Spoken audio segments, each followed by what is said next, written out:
Assalamualaikum warahmatullahi wabarakatuh. Waalaikumsalam warahmatullahi wabarakatuh. Selamat siang Sobat TST KUA Wiro Brajan. Alhamdulillah pada siang hari ini kami dapat berkumpul kembali di acara podcast TST KUA Wiro Brajan, dan alhamdulillah di sini kami sudah bersama Ibu penyuluh yaitu Ibu Laili. Apa kabar Ibu? Alhamdulillahirrahmanirrahim. Mudah-mudahan Sobat TST dimanapun Anda berada dalam keadaan sehat walafiat. Amin. Pada siang hari ini kami akan berbincang dengan tema makna dan keutamaan puasa Ramadan.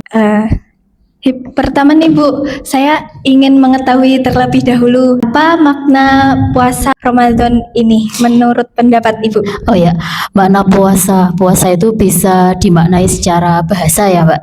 Dari kata saum. Saum itu berarti menahan.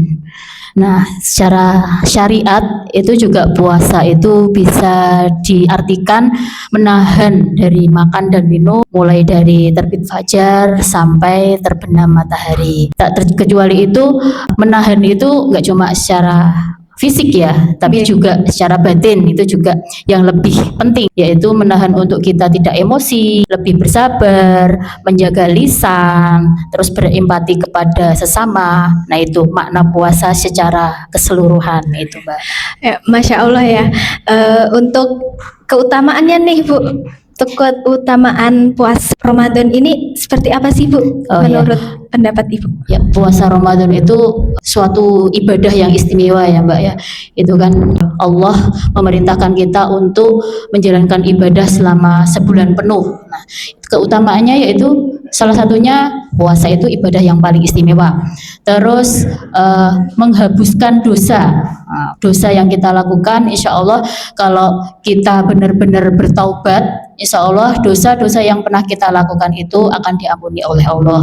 Dan puasa itu juga bisa sebagai jalan kita masuk surga atau pintu, salah satunya pintu royan itu ya, yang itu adalah pintu bagi orang-orang yang berpuasa. Itu salah satu keistimewaannya. Terus melatih kita untuk mengendalikan diri, mengendalikan emosi, terus tadi juga berempati kepada sesama, terus menjaga lisan gitu. Kadang kan sebagai manusia itu untuk menjaga lisan itu sulit ya Mbak ya, apalagi kalau ya kadang fitrahnya perempuan, kalau sehari itu kalau di dalam teori perempuan itu bisa mengucapkan berapa ribu kata Mbak, sekitar 20.000 kata ya. Itu kalau nggak dikeluarkan ya kemut-kemut ya Mbak ya. Itu fitrahnya sebagai perempuan itu seperti itu. Makanya di dalam bulan Ramadan, bulan puasa itu kita dilatih untuk bisa menahan lisan. Nah itu menahan lisan, terus melatih kesabaran. Itu ya Mbak. Bu, tadi kan sempat disinggung ya mengenai dosa. Saya mau menanyakan pendapat nih kepada Ibu. Lalu apa gitu hubungan puasa dengan pengampunan dosa-dosa yang telah lalu atau tahun lalu atau bulan-bulan sebelum bulan Ramadan ini, bagaimana ini? Oh ya, tadi disampaikan kalau kita puasa itu bisa sebagai pengampun dosa. Nah, kan kadang selama sebulan penuh itu kita secara tidak sadar itu melakukan dosa, baik dosa kecil, dosa besar, paling enggak dosa-dosa kecil lah gitu. Kita enggak sadar kita melakukan dosa. Terus kita juga melatih untuk bisa bertaubat, konsisten, mohon ampun. Kan doanya Allahumma innaka afuwun itu ya. Kita tuhibbul afwa fa'fu anni. Nah, kita mohon ampun sama Allah, Allah yang Maha Pengampun. Nah, itu sebagai sarana taubat yang konsisten. Itu terus puasa itu kaitannya dengan dosa, itu bisa dijadikan sebagai untuk menutup pintu maksiat. Nah, kalau dalam bulan puasa ya seperti yang sering disampaikan itu bahwa setan itu dibelenggu. Nah, setan dibelenggu, terus ya kita pintu neraka ditutup, kita dianjurkan untuk banyak-banyak meraih pahala. Nah, itu pahala itu istilahnya Allah itu ngasih bonus, ngasih diskon yang besar-besaran. Kalau di toko itu sale gitu ya, sale diskon besar-besaran, diskon pahala besar-besaran agar kita berlomba-lomba untuk meraih pahala gitu. Masya Allah sekali ya, di bulan Ramadan ini berarti kita tuh Allah tuh baik banget gitu, dosa-dosanya kita diampuni, bisa jadi dosa kita habis dan pahalanya pun juga bertambah Iya, yang iya. sangat banyak gitu, Iya. karena dilipat gandakan ya Bu. Lalu untuk puasa, apakah puasa hanya bernilai ibadah nih Bu jika dilakukan secara fisik saja gitu? Ya puasa kalau dinilai secara ibadah ya, kalau dinilai secara fisik ya maneman Mbak. Dapatnya nanti cuma capek, ya enggak? Maneman itu, maneman tahu enggak Mbak? Iya. Ya, sayang gitu Iya, ya, sayang. Jadi kita niatkan sebelum kita berpuasa melakukan melakukan ibadah puasa, kita niatkan bahwa puasa ini yang pertama untuk mengharap ridho Allah gitu. Terus tadi ya menahan Hawa nafsu. hawa nafsu.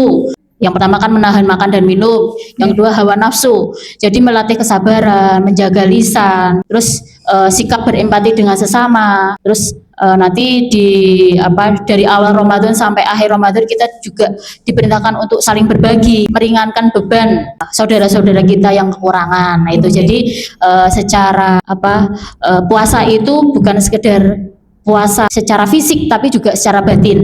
Secara batin itu tadi ya menjaga lisan, terus melatih kesabaran, terus berbagi pada sesama itu. Seperti berbagi iftar di pinggir jalan, kegiatan-kegiatan seperti itulah ya Bu.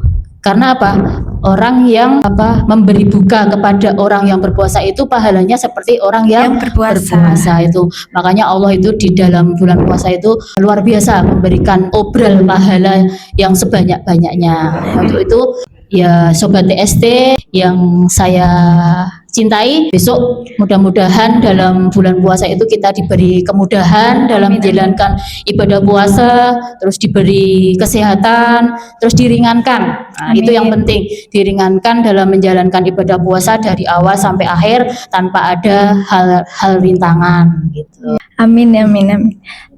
Lalu kan ini kan udah zamannya modern ya Bu ya.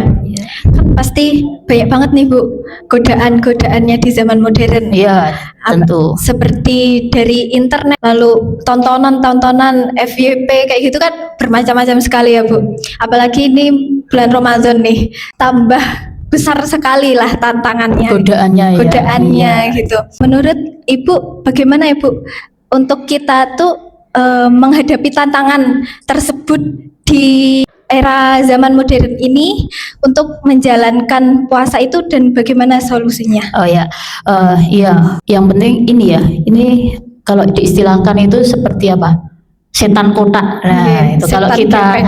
Setan Gepeng. Oh, setan gepeng. Nah, kita harus berhati-hati dengan alat ini. Kalau kita tidak bisa memanfaatkan sebaik-baiknya, ya kita akan terlena dengan benda ini. Nah, kiat-kiat apabila kita dalam menjalankan puasa dimulai dari kita sendiri, yaitu ketika kita pegang HP gadget itu ya sebaiknya ya kita harapkan ya saya juga mengingatkan pada diri saya sendiri paling tidak membuka konten-konten yang bermanfaat, scroll konten-konten atau postingan-postingan yang positif, mungkin kajian-kajian bisa, terus tilawah gitu kan bisa kita lakukan. Karena itu tadi sayang kalau umpamanya dalam bulan puasa kita hanya kadang orang saking lemesnya ya Mbak ya, itu tidur sampai ada yang sehari penuh. Nah itu sayang sekali. Ya itu dapat pahala puasa tapi pahalanya itu enggak sempurna gitu, minim,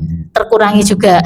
Nah terus apalagi nanti ya yang sampai terus rebahan, terus nyekrol hal-hal tadi yang kurang positif, yang tidak positif, kurang positif, yang negatif malahan.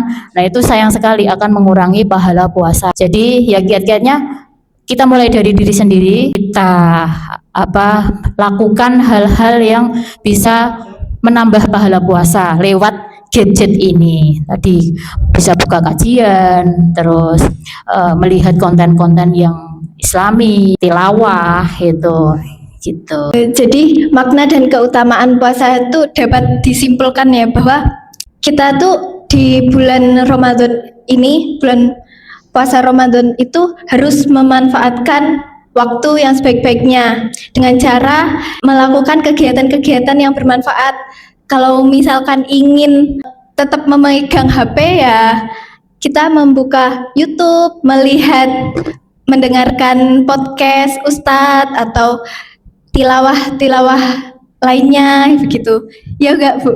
Ya, betul. Hal-hal yang positif. Hal-hal yang positif atau dengan kita mengikuti kelas kajian atau kelas membaca Al-Qur'an dan lain sebagainya. Bisa juga di saat mau buka puasa kita ikut berbagi takjil seperti itu. Ya, tambahan ya. Di dalam bulan puasa yang kita harapkan yaitu lisan lebih terjaga, emosi lebih stabil, terus hati mudah tersentuh, dan yang penting kita dimudahkan untuk rajin beribadah. Itu Itu perlu poin pentingnya sih ya, Bu Iya. ya. Masya Allah, alhamdulillah ya, di kesempatan kali ini tuh kita dapat insight yang bermanfaat sekali dari Ibu Laili. Alhamdulillah sudah di penghujung podcast TST pada siang hari ini bersama Ibu Laili. Sampai jumpa kembali Sobat TST di kesempatan berikutnya. Wassalamualaikum warahmatullahi wabarakatuh. Waalaikumsalam warahmatullahi wabarakatuh.